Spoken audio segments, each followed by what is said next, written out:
हे मी माझ्या डोळ्यांनी पाहिलेलं आहे। एक दादा कामाचा माणूस होता, स्पष्टपणे बोलणारा माणूस होता,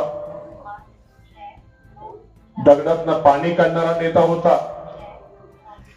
आणि एखाद्या छोट्या कार्यकर्त्याच्या कामासाठी तो पुढचा कितीही मोठा कार्यकर्ता मोठा असला त्याला अंगावर घेणारा नेता आज आपल्यामध्ये राहिलेला नाहीये।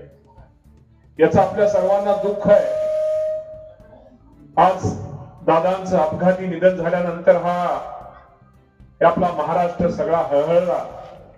ज्यांची ओळख होती, ज्यांचे समोर तर त्यांना तर दुःख झालंच, परंतु ज्यांची दादांची ओळख नव्हती, परंतु एक स्पष्ट स्वभाव, त्यांची बोलण्याची राहण्याची एक वेगळी शैली, त्यामुळे हा संपूर्ण राज्यामधले अनेक जण, अनेक आमच्या महिला भगिनी दादांच्या जाण्यानं ढसाढसा रडत होताना आपण सर्वांनी टीव्ही वरती पाहिलं, सोशल मीडियावरती पाहिलं।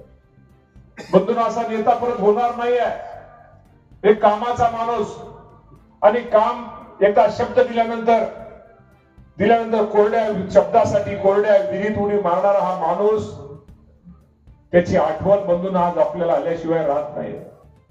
आज जे आपलं निर्निमगाव गाव आहे, तुमच्या गावामध्ये जे हायस्कूल आहे, त्या हायस्कूलमध्ये तिथं इथल्या मुलांना, इथल्या मुलींची गैरसोय होऊ नये म्हणून त्या हायस्कूलला मंजुरी देण्यापासून तुमच्या हायस्कूलच्या बिल्डिंगच्या इमारतीच्या स्वतःचे पैसे, शासनाचे पैसे न देता स्वतःचे पैसे देऊन त्या हायस्कूलच्या इमारतीला पैसे देणारा माणूस, आज जो आपला पूल आहे, जो पलीकडे नदीवरचा पूल आहे, त्या पुलाला पैसे देणारा माणूस, एक पैसे देणारा नेता आज बंधूंना आपल्यामध्ये नाही आहे।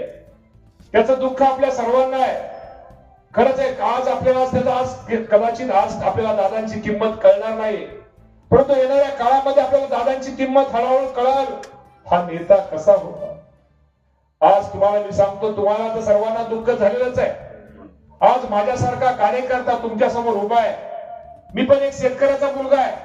माझ्या घरामध्ये कुणी राजकारणामध्ये नव्हतं, कुणी आमदार नव्हतं, खासदार नव्हतं, कुणी जडपी सदस्य नव्हतं, कुणी पंचायत समिती सदस्य नव्हतं, पण एका शेतकऱ्याच्या मुलाला अजितदादांनी कारखान्याचं चेअरमन केलं, बँकेचं चेअरमन केलं, जिल्हा परिषदेचं अध्यक्ष केलं, आमदार केलं, राज्यमंत्री केलं, आमदार केलं, कॅबिनेट मंत्रीपद केलं। असं मी एकटा नाही आहे, या राज्यामध्ये हजारो कार्यकर्त्यांना, ज्याचा राजकारणाचा त्या कुटुंबाचा काय संबंध नसणाऱ्या हजारो कार्यकर्त्यांना दादांनी घडवलं, मोठं केलं। असा हा नेता आज आपल्यातून गेलेला आहे। निश्चित प्रकारे आज माझ्यासारख्याला तर किती त्यातनं दुःख झालं असेल, परंतु निश्चित प्रकारे बद्दल मी तुम्हाला एवढं सांगतो की दादाने जो आपल्या सर्वांना एक आदर्श दिलेला आहे, एक त्यांनी शिकवण दिलेली आहे, एक स्पष्ट एक धाडसी नेता म्हणून त्यांचं काम होतं।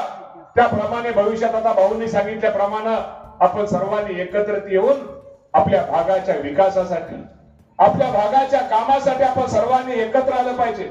खरं तर ही भूमिका अजितदादा पवार साहेबांचीच होती। त्यासाठी त्यांनी स्वतः माझी आणि हर्षवर्धन भाऊंची मीटिंग पुण्यामध्ये लावली आणि त्यांनी सांगितलं, आता किती दिवस हे भांडण तंटा कटकट करता आणि तुमच्यामुळे खालच्या कार्यकर्त्यांना भांडण होतंय, त्यामुळे तिथं कुठेतरी वेगळ्या प्रकारचं त्याला वेगळं